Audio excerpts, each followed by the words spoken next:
A long time ago, Marilyn Manson put out a new music video. It looks like it came out 10 days ago. Now, I have just not made time to watch it. I have not heard the song. I have not watched the video.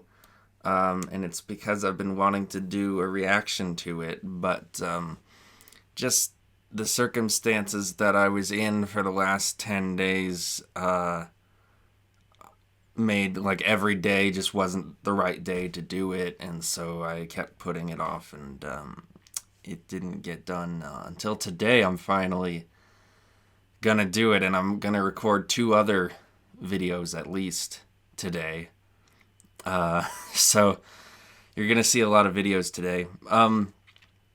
But anyway, with this single, I did see the art that he put out with it. Now, it does seem like Manson is not going for putting out single art for this single, putting out cover art for this single specifically, at least not yet. It seems like what he's doing is just showing off, using this music video and this single to show off the album art for his upcoming album that this is going to be a part of. And the album is titled One Assassination Under God, which of course gives a lot of Hollywood vibes. And it's really interesting. The art that he chose for this is very Hollywood. The Marilyn Manson in black letter calligraphy on the side in that red rendering, that was the same thing he used in Hollywood. And then this painting, now Manson started painting, I believe, in 1997.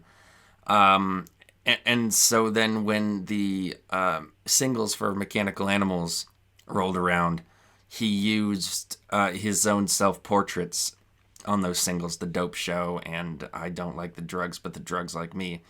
One of them has him looking like kind of a Frankenstein with the really tall head. And it's interesting that he did the same thing here with this black halo around his head. And then at the bottom, it says, I believe that says Chapter 1. So this is a two-part experience. We're getting the first album in a set of two albums that's going to come out. And I've heard that it only has 9 songs, which is like, come on. Like, Hollywood, I think, had 18 songs. And he's been getting fewer and fewer songs per album lately. Of course, it makes sense, I guess, it being a two-part album.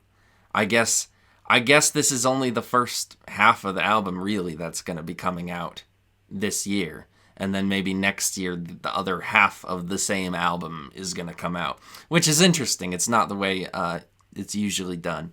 But I can accept there only being 9 songs if it's just part 1. But yeah, so we get a combination. The Chapter 1 is written in a kind of Antichrist Superstar script there. And so we're getting this combination of the self-portrait, which evokes Mechanical Animals era stuff. And then just the Hollywood aesthetics and the Antichrist Superstar little hint at the bottom there.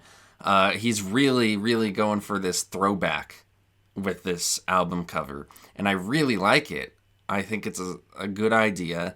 I actually think this album cover is really pretty good. It's a good album cover. And the title, One Assassination Under God, of course I'm thinking character assassination. It's going to be a response to everything that's happened to him in the last few years, as it's already sort of been with the last single we got, Raise the Red Flag. Sacrilegious seems like it's going to be in a similar tone. I mean, the title kind of gives off that vibe. Genius, I pulled up Genius for the lyrics. I'm going to be doing the same thing I did in the last video, looking at Genius while watching the music video. It seems to be in black and white, and we have Marilyn Manson wearing a crown on the thumbnail.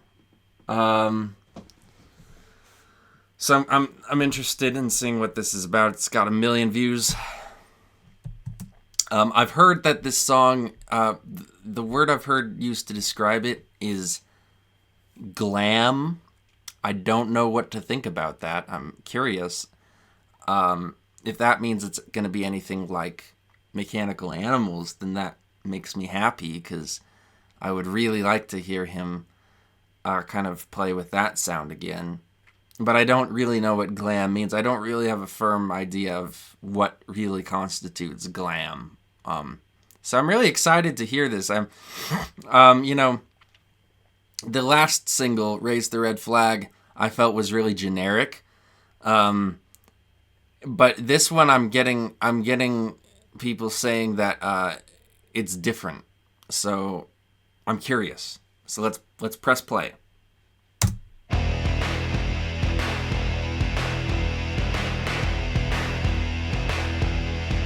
Okay, we have that looks sort of like a Catholic confessional booth.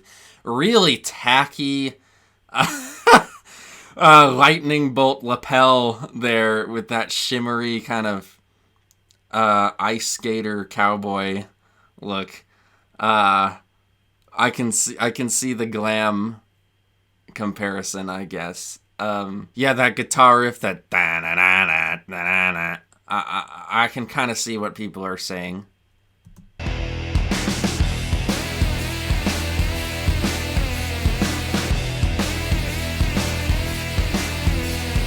feeling sacrilegious, put your arms around me. I'll stab you in the back. You'll never see a skeleton Christ. I'll be the one in Bible black. Bible black. That's a pretty good little Marilyn Manson line there. So yeah, the singing. Again, I mean, we're getting that same sort of thing that we got on Sickest the Secrets Within. That much lighter voice of his. He's not doing what he was doing in the last few albums, where he was really leaning into that sort of deep, throaty kind of sort of older gentleman voice that he was cultivating. I don't know why. It's interesting. I wonder if this is a conscious effort to make his voice sound lighter, to really give that throwback impression.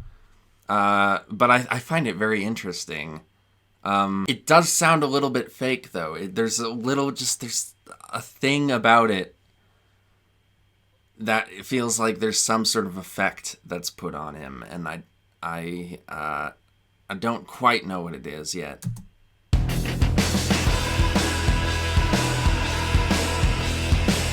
You should have treated your saviors better with the tombs that you left behind. Do you think that coffin's gossiping? All of your ghosts are blind.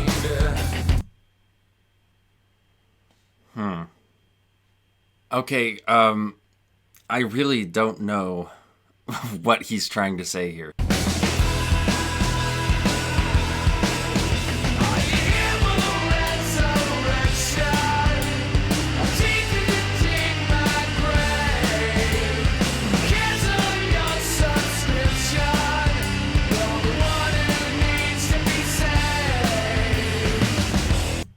So there's this idea of Savior and Christ, but like, who is the Savior in this situation? And like he's saying, how deep did you dig my grave? And so that would imply that he's the person who is like Christ-like in this situation, like he's being resurrected. But it's very confusing how that sort of plays into this whole sort of criticism that he's offering. Like, who exactly here is he criticizing? And what point is he trying to make? I do like this idea here that you are the one who needs to be saved. Sort of like, people people have sort of been kind of treating him like he's a victim now who needs to have his sort of reputation saved in a way. But he's sort of turning that around and saying it's the other people who need to be saved. I think maybe I'm starting to get it. Is he talking about people who were fans of him, who felt that he was sort of like a savior to him and then turned against him when all of this happened? Is this why he's like, put your arms around me, I'll stab you in the back? You should have treated your saviors better with the tombs that you left behind. Do you think that coffins gossip and all of your ghosts are blind?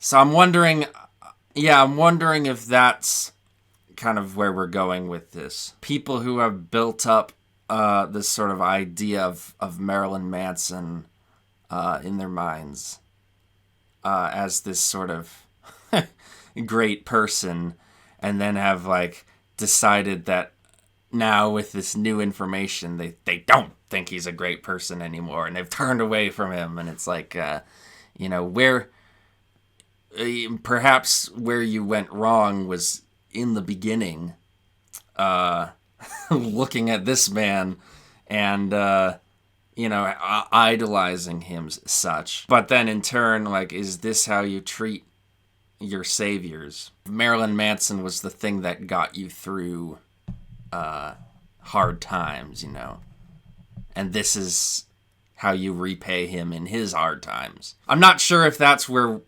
he's trying to lead us with these lyrics, but this is sort of what I'm getting out of it so far. I'm excited to hear this chorus. Let's see how this goes.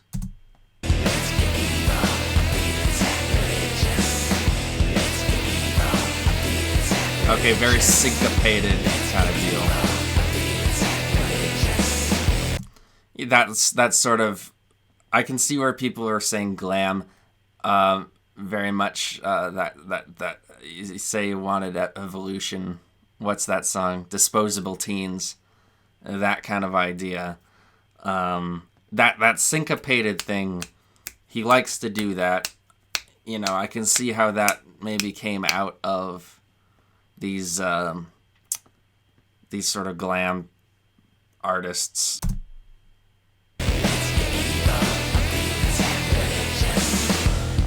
Climb to the top of my horns, but make sure that you don't look down. Don't spit in the face of God when you're trying to wear his crown. Interesting lyrics on this. He did this thing when he said you can climb to the top of my horns, but make sure that you don't look down. I'm imagining like a gremlin just clinging on to his crown, really kind of evocative image there. This gremlin trying to sort of usurp his place and spitting on him, while also being sort of held up by him. This thing of very small stature kind of rising on the shoulders of taller men.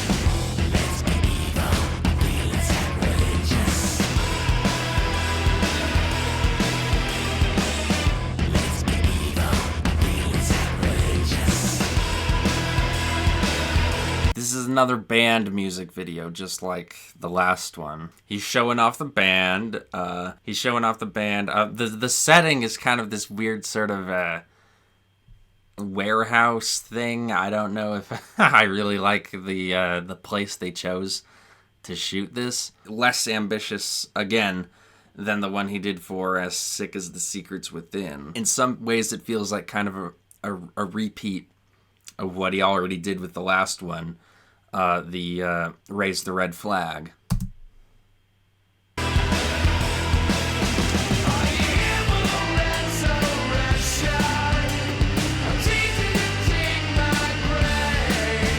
Yeah, again, I like that visual quite a lot. Oh, and then that's interesting. He shows this painting, which I believe is an old one, not a new painting. It's one that, well, now that I think about that, yeah, I think, yeah, this is a Manson painting, a watercolor.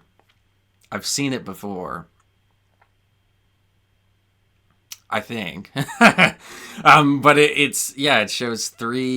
shows Jesus with three faces. Really cool way of doing that, where the one eye is the left eye of one face and the right eye of the other face. Gives it a really interesting symmetry. Kind of feels like you're sort of going cross-eyed and seeing two different images sort of blurring into each other, or three different images, one being created out of the other two. Also reminds me of Brahma, which is a Hindu god of creation.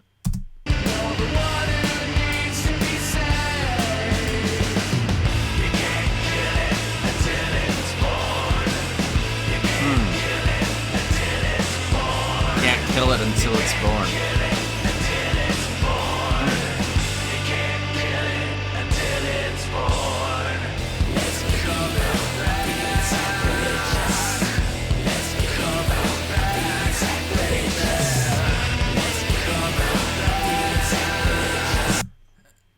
Coming back. Interesting. He's singing that just like superstar, super fuck, baby. Again, kind of a glam thing with that song. That's cool. But that you can't kill it until it's born. That makes me think of abortion. Which, of course, Manson always used as a metaphor for rejection. And he did that a lot on Antichrist Superstar. I've got abortions in my eyes.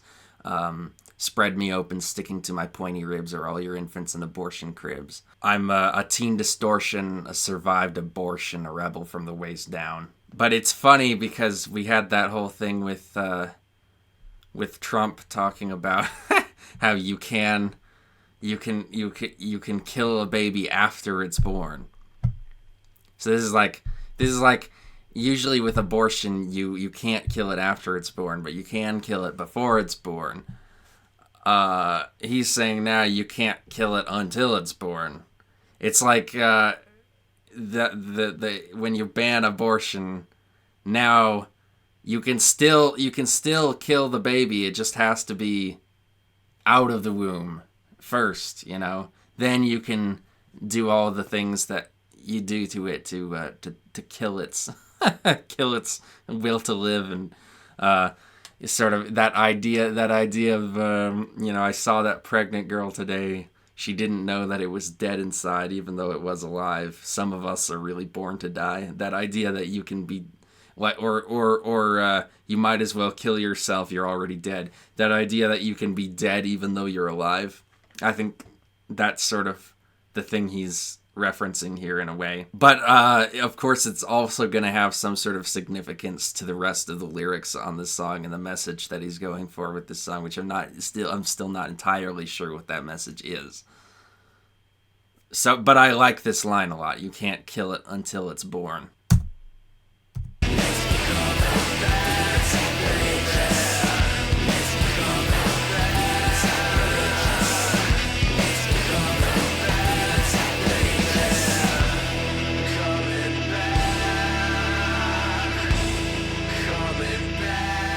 Nice ending. I like the ending. And I like this song. I like this song quite a bit more than the last one, Raise the Red Flag. I really do like the syncopated thing. That's very classic Marilyn Manson. It feels like a throwback. Reminds me of Disposable Teens. Reminds me of Rock is Dead. Reminds me of, all of those old syncopated Marilyn Manson songs. It's fun, it's meant to be fun. It's catchy. I mean, it's the sort of thing that when I listen to this a few more times, I'm probably going to get really into it. But yeah, I'm not really sure exactly what this song is trying to say at this point. But I'm sure that there are other people who've studied it more thoroughly and have come to more firm conclusions about what these lyrics mean. So I guess I'm interested in hearing what you think. Overall, the music video, I think, aside from the shot of that painting with the 3 Jesus face thing, I can't remember what that painting was called, and the whole thing with Manson wearing the crown on the couch there, the music video didn't do much for me. It felt like kind of a repeat of the previous one, only in black and white and with slightly less interesting cinematography. But the song really worked for me. I really liked the song. And I liked the song more than the last one. I don't know if I liked the song more than As Sick as the Secrets Within. I think I'd have to listen to it a few more times before I decide on that. But overall, yeah, it's going for that throwback, which really matches nicely with the album cover. I love the fact that Marilyn Manson is deciding to kind of look backward now. We've seen so much nostalgia in our culture in the last, 10 years or so, 10 or 15 years. A lot of people just obsessed with throwbacks and nostalgia and blah, blah, blah. But Manson has never really seemed to be all that interested in that kind of thing until now. And I think this is the appropriate time for that. It's the appropriate time for him to remind people of who he is and who he was. It's really interesting how different this is from his last album. His last album really felt like he was going in a new direction. It really felt like he was really kind of aging a lot. I mean, he really felt like he was getting old in that last album, even in some of the lyrics, like, halfway and one step forward, past the point of no return, you're dead longer than you're alive. I mean, the painting on the cover of that album is called Infinite Darkness. That really felt like an album about Manson aging and about Manson falling in love in his old age and having this sort of nihilistic romance. It just felt totally personal. It felt like a more sensitive Manson, like him going inward. This is a totally different thing. This is like him trying to be bombastic and out there and wacky the way he used to be. I guess wacky isn't really the right word. We haven't really seen him do anything kind of off the wall yet. Like in the old days, he really was unexpected. Like he would do crazy shit that you're like, what the hell is this? I guess maybe there's a little bit of that with the AI imagery in the first video. But really with this, it's like he's trying to like reclaim his throne in a way. And so the music in this new album feels a lot less personal. It feels a lot less sort of introspective. It feels a lot more like it's trying to put itself out there and make this big public statement and be this sort of public face rather than something sort of inspired by a more contemplative, quieter life. And so in a way it feels a little bit more like a facade, in the sense that a facade is trying to sort of advertise something with this really big front forward appearance, rather than, it doesn't feel as deep, I think, as the last album. So it's a really interesting direction for Manson to go in now. It really kind of, it's not what I would have expected a few years ago from him. It really isn't. It's like this sort of experience has made him change direction. And I think that's a good thing for Manson. I think he's always better when he's making a departure, doing something different from what you expect. I think The Pale Emperor is a good example of that. I think Mechanical Animals, obviously, that's the classic example of that. It's always a good way to sort of shake things up and bring a new energy into Manson's music career. So I like it. I like that he's doing this. But yeah, whenever the next song comes out, I know there's already another song, another B-side that came out called Front Toward Enemy, I think. I haven't listened to it. I'm not going to listen to it until it gets an official release outside of the B-side. But yeah, it's probably going to be when the album comes out that I'm going to be listening to the whole album and I'm going to be reacting to it. And so you can wait till then to hear another update from me about Marilyn Manson. But yeah, this was an interesting one. Still not as interesting as Sick as the Secrets Within. That one fascinated me on a whole other level. But yeah, it was interesting. It was good.